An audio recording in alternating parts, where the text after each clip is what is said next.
Nice. That's just tremendous. I can see why you're connecting with that, Stash. That's so soulful. Yeah, So haunted, you know? absolutely. Just beautiful. My one of my main musical big brothers is Jim Hobbs, and we've been playing together for 36 years. He's probably the best musician I know, and I play saxophone to be like him. I've been his bass player for years, and he's a total modernist. He loves avant-garde music. He's unapologetic. Won't tone it down for anybody. You know, he was playing like Ornette Coleman. I mean, really playing like Ornette Coleman when he was like 19 years old. Now he plays like Bismillah Khan from India, and he has a deep passion for old-timey traditional music like the Stanley Brothers. This is like his a deep passion. I mean, he's from Indiana, so he's got that cultural heritage with the thing. But I think I know what it is. It's just the singing is so haunted, and they're talking about the Bible, and it's otherworldly ultimately, huh? Yeah, exactly. It's like the influence is coming from like somewhere that's not necessarily daily life. Yeah, it's so deep. Well, the church in all different religions now, in a secular society, is really separated now from culture in so many ways. But back then, especially poor people from anywhere in the country, but in the South, talking about the Baptist traditions and things, and that was the cultural center, that was the emotional center, and the financial center, right? I mean, that's where you would meet people and barter and do business and sing.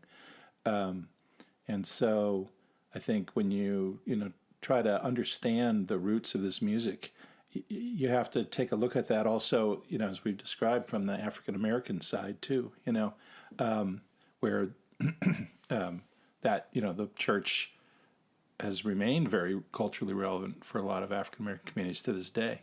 And we know about the Aretha Franklins and the Whitney Houstons and all the, traditions and the great musicians and singers that have come out of those traditions, into modern music.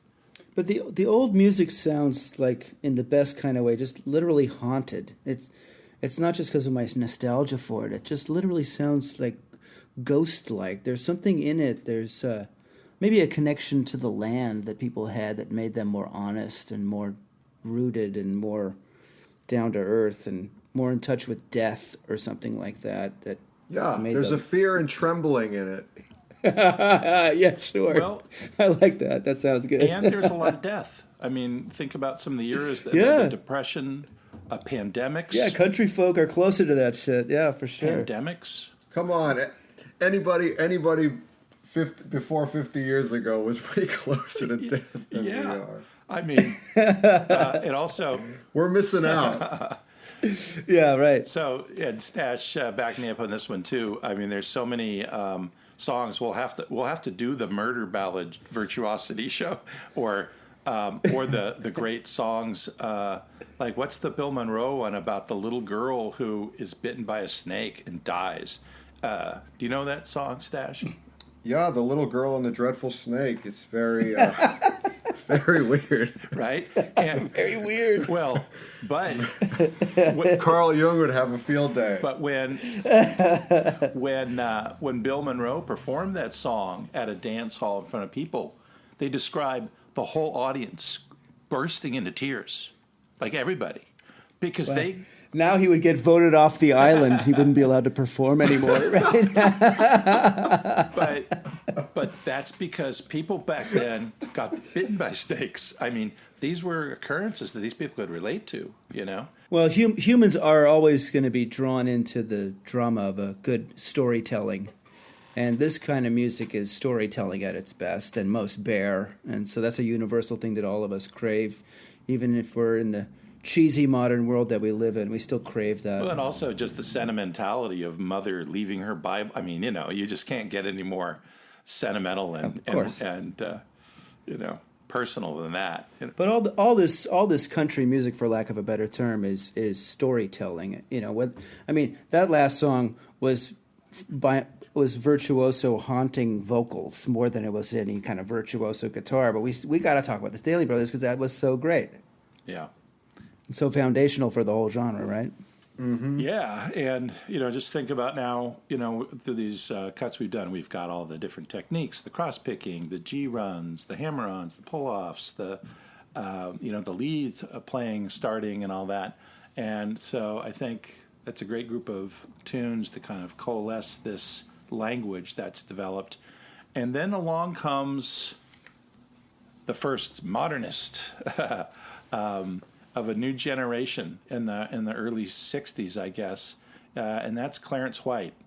And we actually started our modern bluegrass show with a Clarence White playing "Sheik of Araby," a song he'd learned from Django Reinhardt.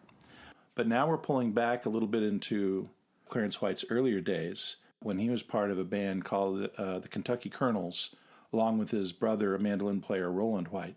And they were a Southern California band. Anyway, just a little bit about Clarence White's background before we get into the music. He, along with David Grisman, was kind of part of those early hippies kids after his bluegrass days, in the more traditional kind of bluegrass.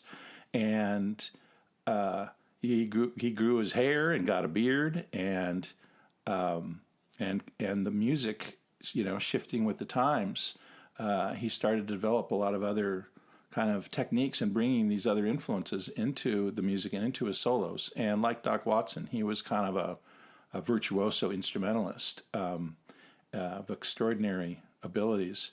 But then he went on to become the lead guitarist for the Byrds and is the lead guitarist on Sweethearts of the Rodeo and collaborating with Graham Parsons and Roger McGuinn.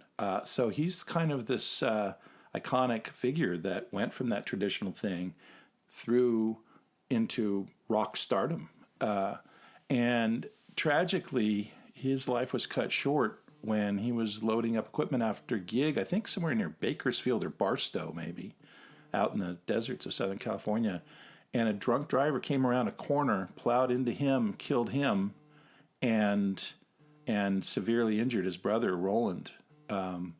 And I think, what was he, 29 years old? Something like that, one of those tragic early deaths, or maybe he was in his early 30s. And so he met, a tragic end. And, for guitarists, it's one of those, like Jimi Hendrix, like what would he have done if we could have had him longer? Maybe he was in the 36-year-old club. Is he in the 36 club? Right around one of those things. So anyway. Bird and all the rest of them. Yeah. But by no fault of his own on that one. But anyway,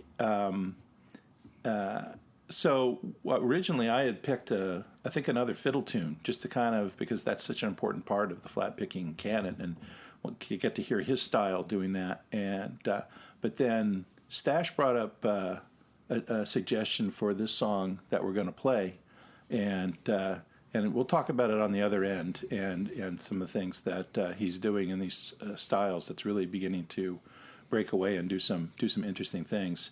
And they're performing. This is with the Kentucky Colonels, and they're playing a Roger Miller song called "Chug a Lug."